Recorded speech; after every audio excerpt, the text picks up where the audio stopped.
오늘은 성령의 기름 부으심이라는 제목으로 하나님의 말씀을 증거하겠습니다. 우리가 유튜브를 이렇게 보면 성령의 기름 부으심을 받으라, 또 성령을 받으라 이런 말을 많이 듣지 않습니까?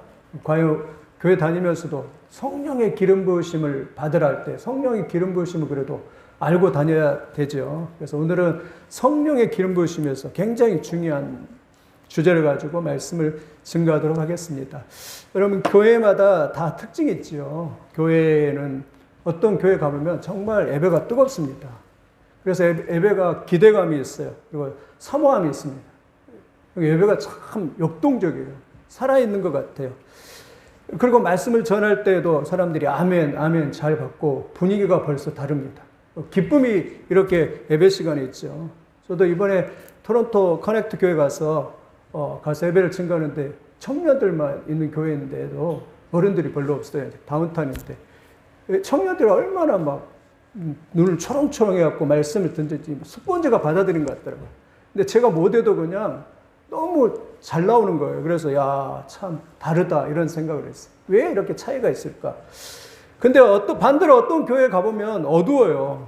건물은 굉장히 크고 건물은 좋은데 싸늘하게 이럴 데가 없습니다. 표정부터 굳어져 있어요. 웃음이 하나도 없어요. 그리고 농담을 해도 웃지도 않고, 그리고 벌레 씹은 표정을 하면서 그렇게 예배를 드리는 데도 봤어요. 저도 초창기에 27살 때인데, 대학교 때 약간 저도 우울증이 좀 있었어요. 그래서 속으로 생각할 때 내가 이대로 있으면 안 되겠다. 뭐라도 해서 도전을 해야 되겠다 이렇게 생각하고 첫 27살 때 두려움 가운데 답심리의 축복교회라는 곳에 선배의 소개로 이렇게 갔습니다. 근데 너무 힘들더라고요. 왜 그러냐면 훈련이 안 됐기 힘들었어요. 원인은 거기에 있었는데, 근데 그 교회 목사님을 보니까 웃음이 하나도 없어요. 그래서 저녁마다 저녁 예배를 드려야 되니까 그 목사님 집에서 식탁에서 식사를 해야 되는데 말이 한마디가 없어요. 제가 얼마나 답답했겠습니까? 근데 왜 그러냐면 성령의 역사가 없으니까. 너무 웃음도 없고 그러는 거예요. 여러분, 성령의 역사가 있고 없고의 차이가 이렇게. 교회에 성령의 기름 부으심 있는 교회와 없는 교회는 전적이다요. 성령의 기름 부으심을 받는 사람과 받지 않는 사람은 다른 거죠. 성령의 기름을 받는 사람은 역동성이 있습니다. 기쁨이 넘쳐요. 살 우욕이 넘쳐요. 성령의 기름이 없는 경우 힘이 없고 드라이하고 그렇다는 것이에요. 여러분, 성령의 기름 부음을 사모하는 역사가 있기를 예수님의 이름으로 축원을 드립니다. 그러면 성령의 기름 부으심이 뭐냐? 오늘 본문 61장 1절에 이렇게 말합니다. 우리 한번 같이 읽어보겠습니다. 시작. 주 여호와의 영이 내게 내리셨으니 이는 여호와께서 내게 기름을 부으사 가난한 자에게 아름다운 소식을 전하게 하려 하심이니라.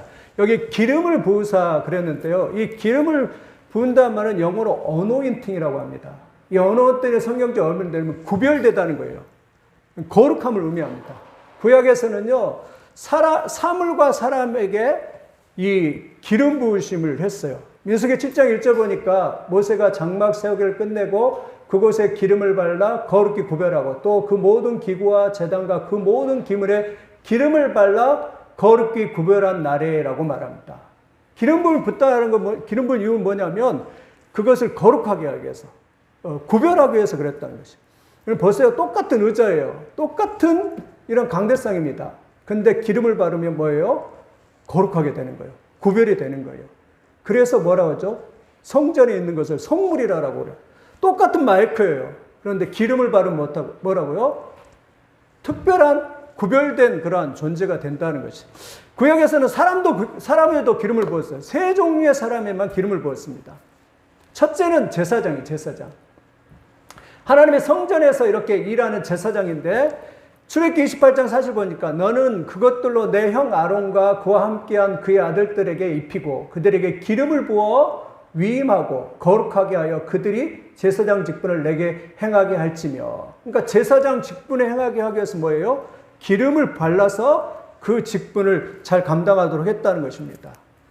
두 번째는 왕이에요. 원래 이스라엘은 왕이 없었는데 이스라엘 백성들이 다른 나라를 보면서 하나님 앞에 우리도 왕이 세워주세요 이러면서 왕을 세웠는데 첫째 왕이 베냐민 지파 사울인데, 사울에 대해서 이렇게 말합니다. 내일 이맘때 내가 베냐민 땅에서 한 사람을 내게로 보내리니 너는 그에게 기름을 부어 내 백성 이스라엘의 지도자로 삼으라. 기름을 부어서 뭐라고 삼았다고요? 지도자로 삼았어요. 세 번째 선지자예요. 선지자는 하나님의 말씀을 선포하는 사람인데 엘리야가 엘리사에게 기름을 부어 너를 대신하여 선지자가 되게 하라. 요한계시상 16절에 이렇게 말씀을 하고 있습니다. 그래서 세 종류의 사람에게만 이렇게 기름을 부었다라고 그렇게 말씀하고 있어요. 이게 굉장히 중요한 것이죠. 근데 오늘 본문에 여러분 놀라운 사실은 이걸 신약성경하고 연결이 되어 있어요. 예수님이 공생애를 시작하시면서 회당에 들어가시면서 책을 펴서 읽었는데 바로 오늘 이 말씀, 이사야가 하신 말씀을 펴서 읽었습니다. 그러면서 18절 보니까 이렇게 말합니다. 똑같아요. 이사야서 61장하고 똑같아요. 2장하고. 그러면서 이렇게 말합니다. 주의 성령이 내게 임하셨으니 이는 가난한 자에게 복음을 전하게 하시려고 내게 기름을 부으시고 나를 보내사 포로된 자에게 자유를 눈먼 자에게 다시 보게 함을 전파하며 눌린 자를 자유롭게 하고 주의 은혜를 전파하게 하려 하심이라 하였더라. 이에 예수께서 그들에게 말씀하시되 이 글이 오늘 너희 귀에 응하였다라고 말합니다. 여기 주목할 것은 이 글이 오늘 너희에게 임했다. 그 말은 뭐냐면 이사야가 주전 700년 전에 주의 성령이 임하시면서 선포했는데 그것은 이사야의 글이 아니라 그것은 나에게 관한 예수 그리스도에 관한 그리고 그 말씀이 오늘 성취되었다는 말이에요. 그 말은 쉽게 말하면 예수 그리스도는 나는 메시아다라고 선포하는 거예요. 여러분 이것이 중요한 거죠. 주의 성령이 임하셨는데 그 성령이 임했던 그 사람 하나님의 일을 하기 위해서 왕이요 선지자로 제사장으로 세웠는데 그분이 누구냐? 그게 나다. 그분이 누구냐면 예수 그리스도라고 그렇게 오늘 예수님이 이 글을 읽고 있는 것이 이렇게 말씀을 이렇게 하고 있는 것이죠. 예수 그리스도 여러분 메시아는 구약의 히브리어로 메시아는 기름 부음을 받는 자예요. 신약에서는 그걸 그리스도라고 말해요. 기름 부음을 받는 같은데. 그러니까 예수님은 나는 왕으로서 선지자로서 메시아로서 나는 기름 부음을 받았다라고 그렇게 말씀합니다. 기름 부음이 굉장히 그러니까 예수님은 하나님의 그 특별한 하나님의 왕으로 제사장으로 선지자로 구원할 자로 위해서 기름 부으심을 이렇게 받았다라고 그렇게 말씀을 하고 있습니다. 이 기름 부으심 이사야 61장이 왜 중요하냐? 이 기름 부으심이 여러분 우리 기억을 해야 돼요. 성령의 임재가 곧 기름 부으심입니다. 성령을 주옵소서 이게 뭐냐면 기름 부으심을 부어 주십시오 이 말이에요. 그러면서 기름 부음이 임하면 어떤 일이 일어나느냐? 고린도후서 1장 20보니까 우리를 너희와 함께 그리스도 안에서 굳건하게 하시고 우리에게 기름을 부으신 이는 하나님. 하나님이 우리에게 기름을 부으시는데 우리를 굳건하게 하신대요. 요한복음 14장 26절에는 보혜사 곧 아버지께서 내 이름으로 보내신 성령 그가 너에게 모든 것을 가르치시고 내가 너희에게 말한 모든 것을 생각나래요. 보혜사 성령님을 보내시는데 그 성령님이 모든 것을 가르치고 생각나게 하신대요. 그것을 요한은 다르게 표현합니다. 요한일서 2장 20절에 너희는 거룩한 자에게서 기름 부음을 받고 모든 것을 아느니라. 여기 기름 부음을 받았다. 이 말은 성령을 받았다는 거예요. 요한일서 2장 27절에 너희는 주께 받은 바 기름 부음이 너희 안에 거하나니 무슨 말이에요? 성령이 너희 안에 거하나니 너희는 아무도 너희를 가르칠 필요가 없고 오직 그의 기름 부으심이 모든 것을 너희에게 가르치며 또 참되고 거짓이 없으니 너희를 가르치진 그대로 주 안에 가라. 여러분 성령이 임하면 어떤 일이 일어나냐면 가르칠 필요가 없대요. 성령이 임하면 말씀을 깨닫게 돼요. 성령이 임하면 어떤 현상이 나오냐면 말씀을 알게 돼요. 성령이 임하면 생각나게 돼요. 어떤 분은 누가 가르치지도 않았는데 그냥 이 말씀이 이해가 더 깨달아져요. 우리 선교사님도 지난번에 막 말씀이 착착착 깨매져가지고 막 생각나게 한다는데 왜 그러죠? 성령의 역사 때문에 그러는 거예요. 성령의 역사. 성령의 기름 부으심이 임하면 누가 가르쳐주지도 않았는데 생각나고 누가 가르치지도 않았는데 깨닫게 되는 그런 놀라운 일이 있게 된다라고 그렇게 말씀하거든요. 여러분 이런 은혜가 여러분들이 있기를 예수님의 이름으로 축원드립니다. 그래서요. 이 그리스도인이란 말이 굉장히 중요합니다. 여러분을 가르치면 뭐라 하죠? 그리스도인. 그 말은 뭐예요? 아까도 이야기했지만 메시아 히브리어로 그리스도 헬라어로 기름 부음을 받는 자라는데 그리스도인이란 뭐냐면 성령을 소망하고 체험하는 자라는 뜻이 있는 거예요. 그러니까 우리가 예수를 믿고 그리고 예수를 구주로 고백하고 예수님이 나의 죄를 위해 십자가 달려도는 걸 믿고 그분을 영접하는 사람 뭐예요? 그리스도인이 되는 거예요. 그 사람 뭐냐면 성령을 받은 자가 되는 거예요. 여러분 놀라운 것은 구약에서는 왕, 선지자, 제사장에게만 특별한 사람만 보여줬어요. 여러분 구약에 태어났으면 여러분 성령 못 받은 거예요. 네? 성령의 기름 부심을 못 받아요. 그런데 신약에는 뭐라면 누구든지 예수님을 마음에 영접하고 받아들이면 그 안에 누가 들어오신다고요? 성령이 들어오시고 성령이 그 안에 살아계시고 그리고 성령이 그 안에서 깨닫게 하신다라고 그렇게 말씀하고 그렇다면 여러분은 어떤 사람이요? 성령을 체험하는 자, 그리스도인이 되는 것이. 그리스도인이라는 게 그래서 중요한 거예요. 여러분이 그리스도인 안에 성령이 여러분 거하시는 걸 믿으시기를 예수님의 이름으로 축원드립니다. 우리는 그리스도인이에요. 성령이 기름 부심이 내 안에 있고 성령이 내 안에 살아가는 이걸 거절할 수 없습니다. 그래서 이제는 더 이상 세상으로 흘러갈 수 없어요. 더 이상 도망갈 수 없어요. 세상 가봤자 아무 소용이 없어요. 왜 그렇죠? 우리 안에 성령이 거하시기 때문에. 성령은 이제 나가요, 안 나가요? 떠나가요, 안 떠나가요? 안 떠나갑니다. 우리 이제 세상 가봤자 볼적 못 봐요. 그래서 바울이 그렇게 말했잖아요. 내가 세상에 대해서 죽고 세상이 나에 대해서 죽었다. 우리가 자꾸 세상에 가서 재미없는 것은 내 안에 성령이 거하시긴 줄 믿습니다. 성령이 내 안에 거하시기 때문이에요. 그러면 기름 부심 성령은 누가 주시는가? 오늘 61장 1절에 이렇게 말합니다. 주 여호와의 성령이 내게 내리셨으니 이는 여호와께서 내게 기름을 부사 가난한 자에게 아름다운 소식을 전하게 하려 하니 누가 주신다 그랬죠? 주 여호와의 성령이 내게 내리셨죠. 여러분 성령은 기름 부으심의 출처는 하나님입니다. 하나님밖에는 기름 부으심을 주신 이가 없습니다. 어떤 노하우도 없습니다. 성령 받는 노하우 있어요? 없어요? 없습니다. 성령의 기름 부으심은 오직 하늘로부터 하나님이 주시는 것입니다. 그래서 성령의 기름 부으심을 받는 유일한 방법은 뭐밖에 없냐? 기도밖에 없습니다. 여러분 기도할 때 성령 받을 줄 믿습니다. 어떻게 기도해야 돼요? 하나님 내 안에 들어와 주셔서 내 주인이 되어 주시고 왕이 되어 주시옵소서. 성령님 찾아와 주셔서 내 주인이 되어 주시옵소서. 나는 죄인입니다. 예수님 내 마음에 들어와 주셔서 왕으로 찾아내 주십시오. 나는 소망이 없습니다. 그러나 주님이 성령 임하면 소망인 줄 믿습니다. 이러면서 기도하는 방법밖에 없습니다. 근데 어떤 사람은요, 진짜 짧은 시간 안에 성령이 확 들어오는 사람이 있어요. 근데 어떤 사람은 성령이 늦게 들어오는 사람이 있어요.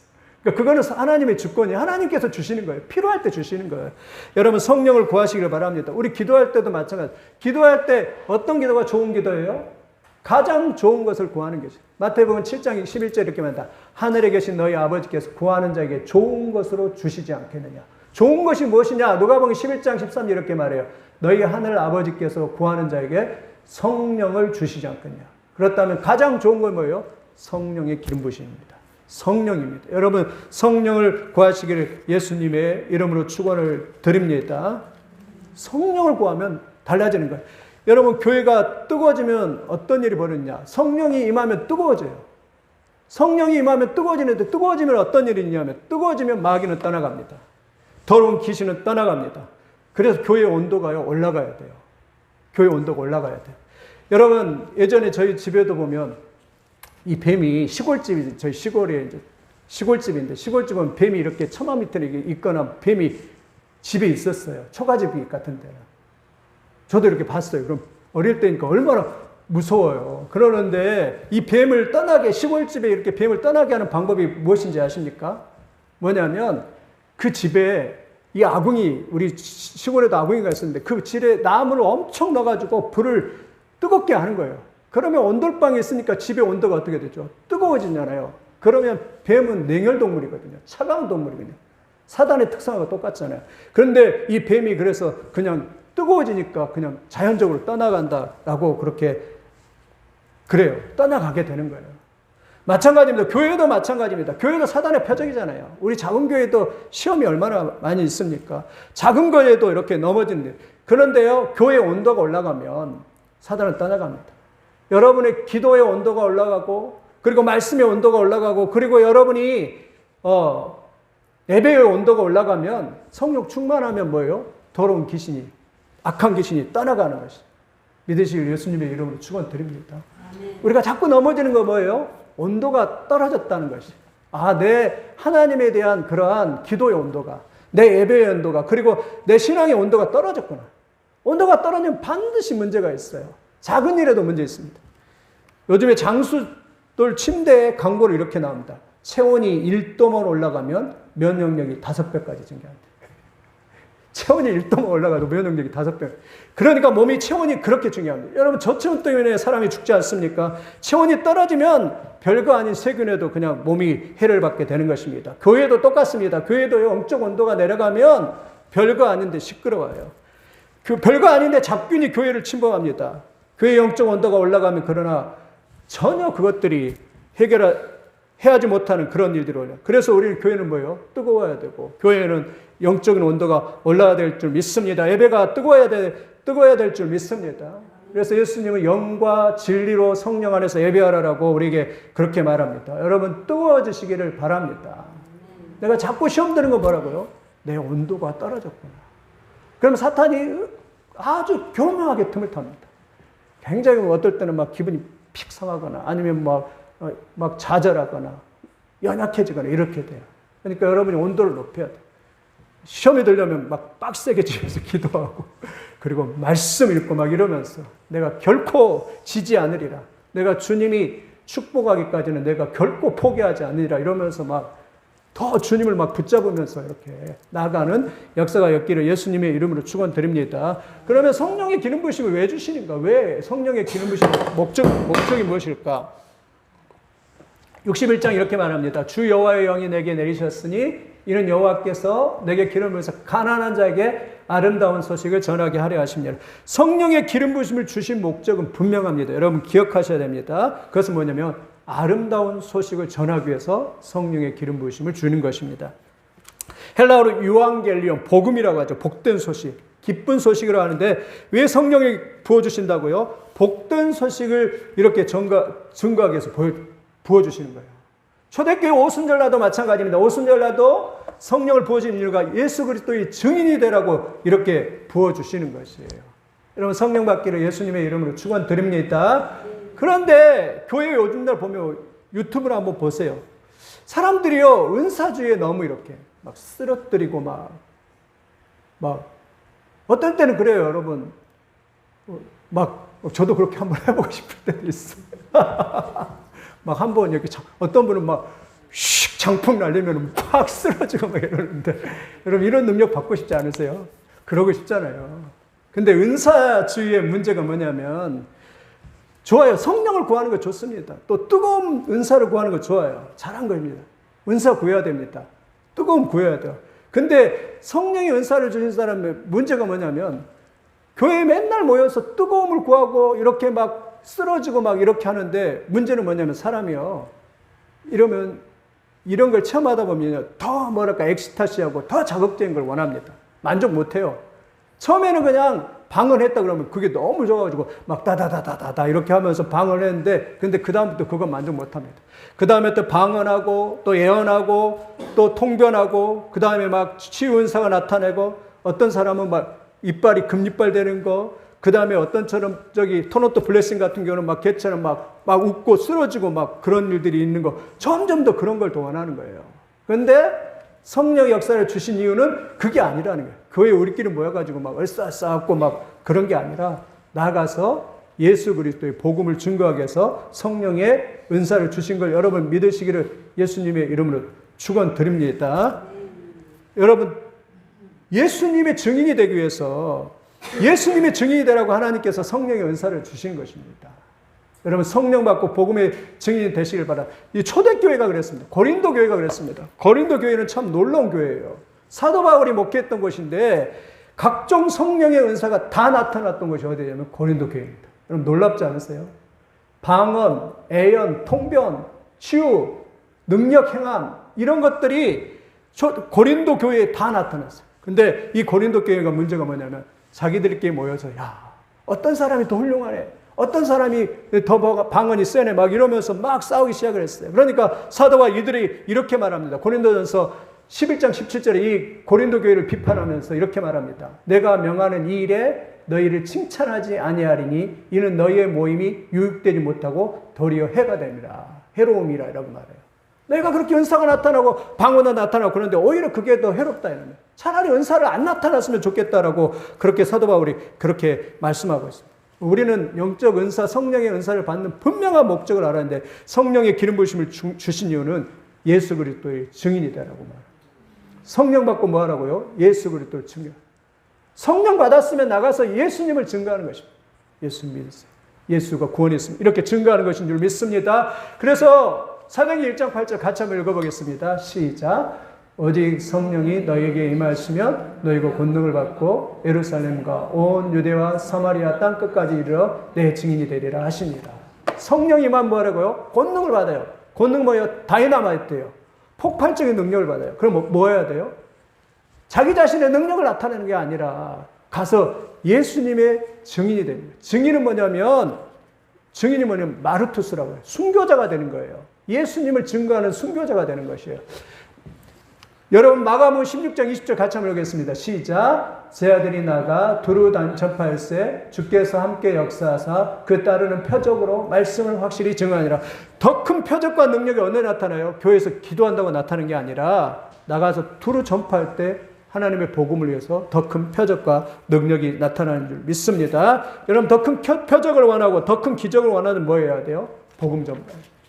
그러면 하나님께서 더 위대한 능력을 주시는 줄 믿습니다. 이런 은혜가 있기를 예수님의 이름으로 축원드립니다. 그러면 교회에 기름 부으심이 임하면 어떤 현상이 나타나냐면 오늘 1절에 보니까 첫 번째 치유의 역사가 납니다. 오늘 본문 1절이 이렇게 말합니다. 마음이 상한 자를 치유하시고라고 그렇게 말합니다.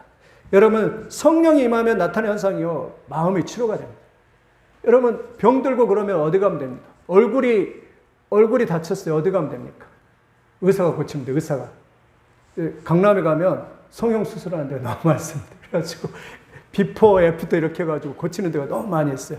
근데요, 얼굴이 상하면 의사가 고치면 된다. 근데 마음이 상하면 어떻게 돼요?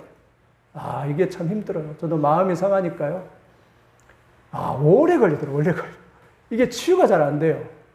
오래 걸리더라고요. 근데 마음이 상하면요, 그러나 성령이 임하면 마음이 고쳐집니다. 저도 모르겠습니다.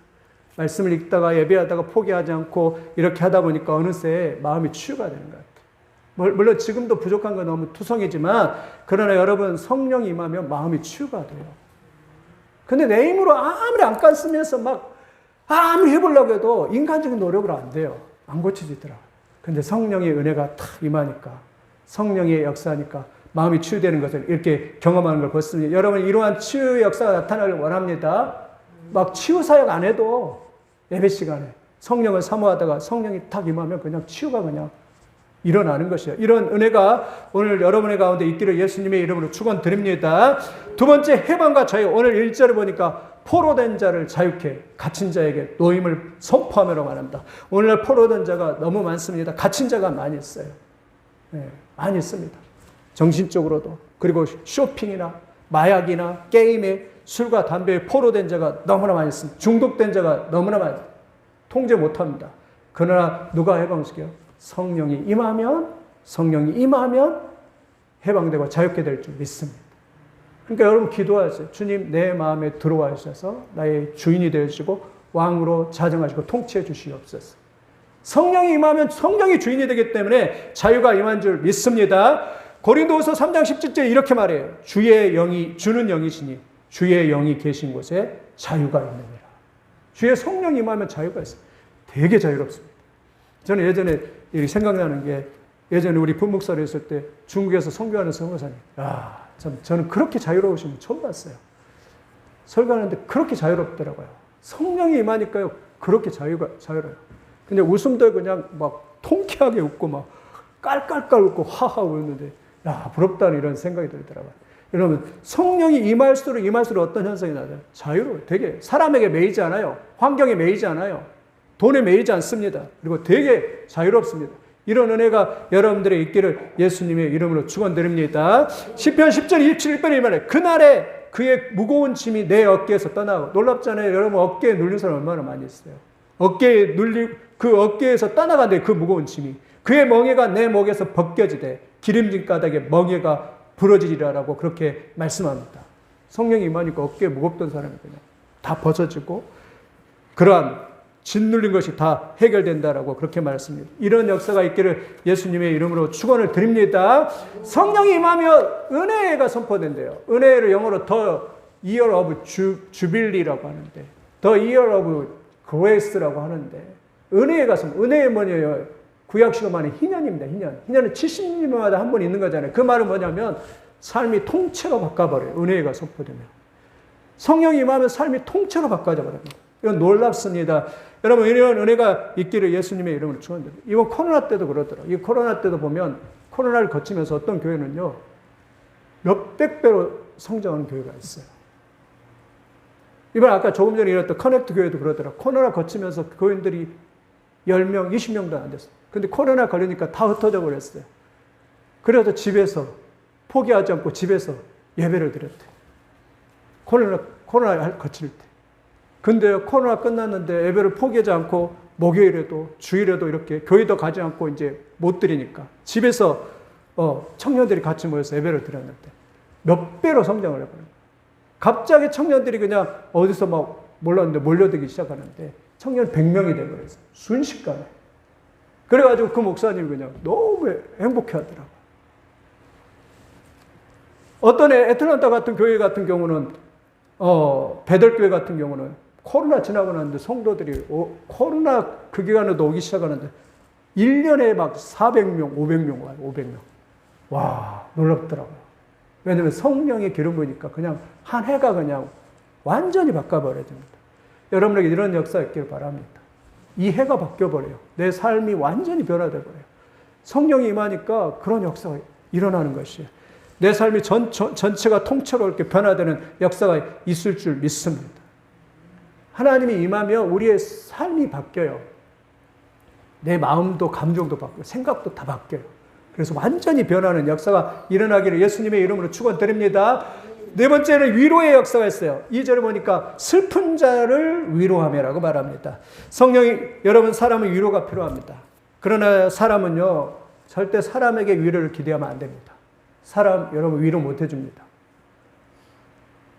사람에게 절대 기대하지 않기를 바랍니다. 그러나 성령이 임하면 위로가 됩니다. 저도 그래, 경험이 있어. 사람에게 좀 위로를 받으려고 이렇게 하잖아요. 안 됩니다.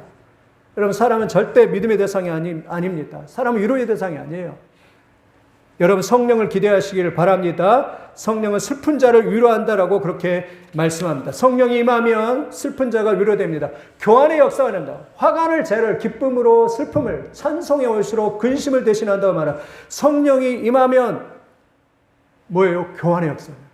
예배 시간에 내가 들어올 때는 가슴에 무거운 짐을 가지고 들어왔는데 성령께 다 맡기고 갑니다. 나갈 때는 그냥 짐이 떨어져 나가는 것이. 또 들어올 때는 세상 근심을 가지고 들어왔는데 나갈 때는 찬송으로 바뀌어지는 역사가 있을 줄 믿습니다. 이런 은혜가 여러분들의 있기를 예수님의 이름으로 축원을 드립니다. 성령이 임하면 영광이 임합니다. 그들이 의의 나무 곧 하나님께서 심으신 영광이 나타날지라 일컬음을 받게 됩니다. 성령이 임하면 이곳에 세키나의 영광이 임하고 솔로몬도 예배드릴 때 하나님의 영광을 체험했습니다. 7번째는 다시 세워집니다. 황폐했던 곳이 다시 싸움이라고 말합니다. 무너진 곳이 다시 세워지는 것이에요. 여러분, 무너진 거 얼마나 많습니까? 삶의 질서가 무너지고 예배가 무너지고 신앙이 무너진 사람도 참 많습니다. 그런데 성령이 임하면 이게 다 회복돼요. 질서가 다 회복되는 것이에요. 여러분, 성령이 임하면 무너진 삶이 회복되고 예배가 회복되는 거예요. 사람에게 중요한 건 눈에 보이는 성전, 교회가 아니에요. 눈에 보이는 성전이 아닙니다. 뭐예요? 이 마음의 성전입니다. 이 마음의 성전이 잘 이렇게 건축돼야 됩니다. 성령이 임하면 이 마음의 성전이 잘 이렇게 회복되는 역사가 있고 잘 만들어지는 역사가 있는 줄 믿습니다. 다시 세워지기를 예수님의 이름으로 축원드립니다. 그뿐만 아니라 성령이 임하면 이방인들이 돌아와 일꾼이 된대요. 외인들은 서서 너희 양떼들을 칠 것이며 이방 사람들은 너희의 농부와 포도. 놀랍지 않아요? 이방 사람들이 갑자기 교회 오더니 하나님을 대적하고 반대하는 사람 교회 와서 예배드리다가 그냥 이 사람들이 일꾼으로 변해버려요. 이런 일들이 성령이 임하니까 역사가 나타난다라고 그렇게 말씀을 하고 있습니다. 여러분에게도 이런 역사가 나타납니다. 9번째는 소비자가 아닌 사명자가 됩니다. 너희는 여호와의 제사장이라 하나님의 봉사자라 하리라. 여러분, 한국교회의 문제는 뭐냐면 영적 소비자가 너무 많다는 거예요. 좋은 말씀을 듣고 거기서만 끝나요. 그것도 부족하니까 담임 목사 말씀 설교도 부족하니까 물론 그렇지 말라는 건 아니지만 유튜브로 계속 듣습니다. 근데 그것으로 끝나버려요. 아까 그랬죠. 성령을 주신 것은 기름 부으신 목적은 주의 일을 하라고 주신 것이잖아요. 복음을 증거하라고 주신 것인데 거기서 끝나버려요. 여러분 소비자가 아닌 사명자가 다 되시기를 예수님의 이름으로 축원드립니다. 성령이 임하면 사명자가 됩니다. 성령이 임하면 수치가 아닌 보상을 누리는, 참 놀랐습니다. 여러분 삶의 보상이 있어요. 삶의 회복이 있습니다. 그래서 여러분의 그동안 잃어버렸던 삶을 회복하시는 거예요. 여러분 이랜드라고 하는 김성수 사장 알죠? 그분이요 정말 청년했는데 믿음이 너무 좋았어요. 그런데 무기력증에 빠졌대요. 무기력증에. 그리고 아무것도 이렇게 손 하나 까딱을 할 수 없어요. 그리고 3년 동안 집에서 그냥 아무것도 안 하고 있었대요. 근데 그 시간에요 참 복된 시간이 돼요. 왜냐하면 그 시간에 그는 책을 읽으면서 1,500권인가 책을 읽었대요.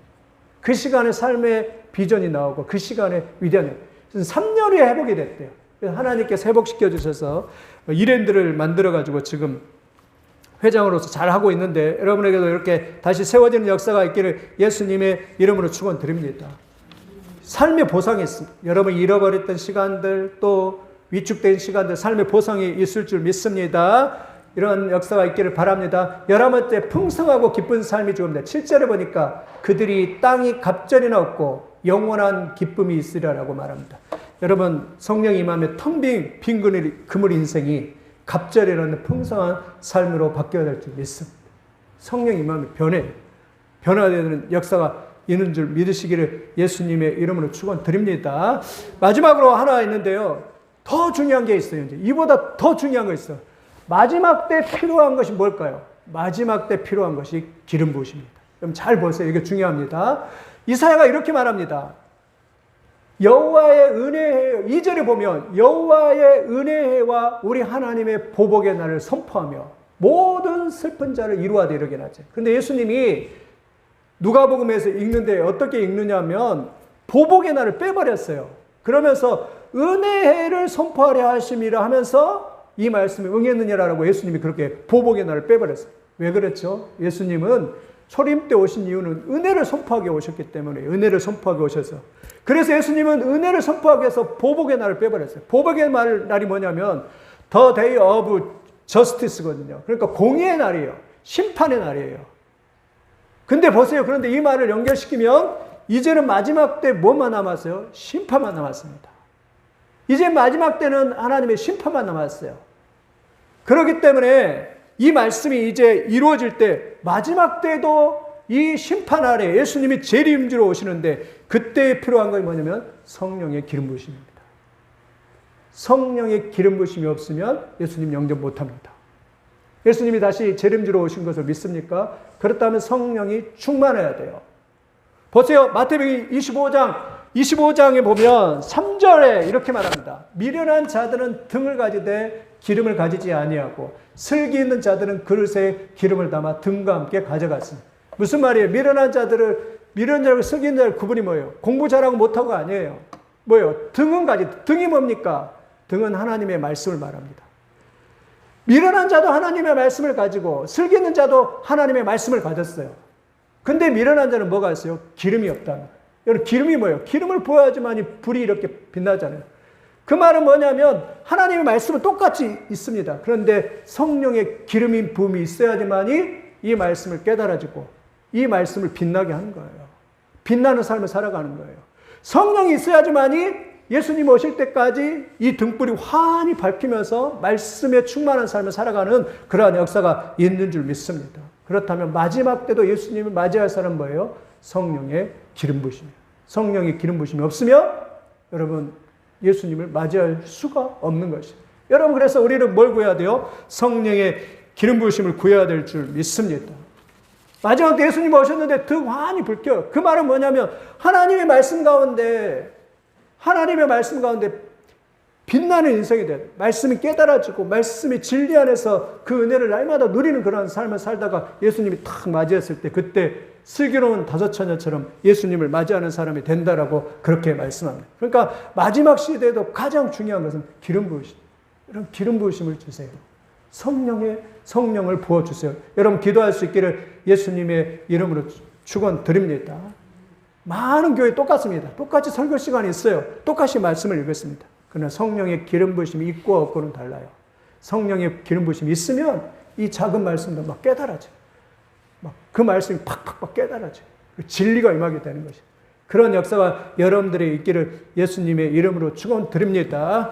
복음 속에도 그러잖아요. 그날에 우리 주님께서 밤중에 찾아오실 때 기름 준비되마니 잔치에 들어가네라고 찬양하잖아요. 그날에 우리 주님 오시는데 그날에요. 기름 부으심이 있는 자만이 잔치에 들어가게 될 줄 믿습니다. 여러분 성령 충만하는 그러한 역사가 있기를 예수님의 이름으로 축원을 드립니다. 말씀을 정리하면 성령의 기름 부으심이 교회의 소망입니다. 성령이 기름 부으심이 있어야 돼요. 성령이 임해야 됩니다. 성령이 뜨겁게 임해야 됩니다. 그래야지 교회가 교회됩니다. 그래야지 교회가 막 살아나요. 여러분의 가슴이 뜨거워야 돼요. 그냥 냉랭하게 살아가면 안 돼요. 예수로 충만하고 예수 연애가 임하니까 그 감격 때문에 막 와 이거구나 막 하나님의 역사가 이거구나 이러면서 막 감격 가운데 살아가는 역사가 있어요. 기름 부으심이 해야 됩니다. 그래야지 치유가 임합니다. 그럼 고쳐져야 돼요. 회복돼야 됩니다. 해방과 자유가 임해요. 묶였던 모든 것들이 다 풀리고 중독들이 다 떨어져 나갑니다. 한 해가 통째로 바뀌어버려요. 성령이 임하면. 삶이 인생이 바꿔져 버려요. 위로의 역사가 있습니다. 세상 어디 가도 위로받을 데가 없는데 그러나 주님 앞에 나오면 위로가 있어. 여기에 소망이 있다라고 말합니다. 교환의 역사가 나타나요. 슬픔 대신 기쁨으로, 근심 대신 위로로, 힘으로, 능력으로 임하게 돼요. 영광이 하나님께 돌리게 됩니다. 다시 세워져요. 무너진 것들이 다시 되고 이방인들이 돌아와 일꾼이 되고 소비자가 사명자가 되고 수치는 보상을 받아요. 그럼 수치당할 때가 참 많이 있잖아요. 그동안 얼마나 세월의 시간을 흐르면서 수치를 많이 당했어. 그러나 성령이 임하면 보상을 받게 돼요. 회복이 되는 것이에요. 11번째 풍성하고 기쁜 사람입니다. 요한복음 10장 10절에 내가 온 것은 양으로 생명을 얻고 더 풍성한 삶을 살게 하려 하심이라라고 그렇게 주님께서 말씀하고 있습니다. 이런 은혜를 누리는 역사가 있기를 예수님의 이름으로 축원드립니다. 이 기름 부으심은 오직 하나님만을 주십니다. 방법은 없습니다. 여러분이 간절히 주님을 사모하고 기도할 때 마지막 때 이러한 기름 부으심하고 또 마지막 때 우리 주님 오실 때 기름 부으심이 있는 자만이 주님을 재림주요 심판 되시는 주님을 만나게 되는 위대한 역사가 있을 줄 믿습니다. 여러분 이런 은혜를 체험하는 역사가 있기를 예수님의 이름으로 축원을 드립니다.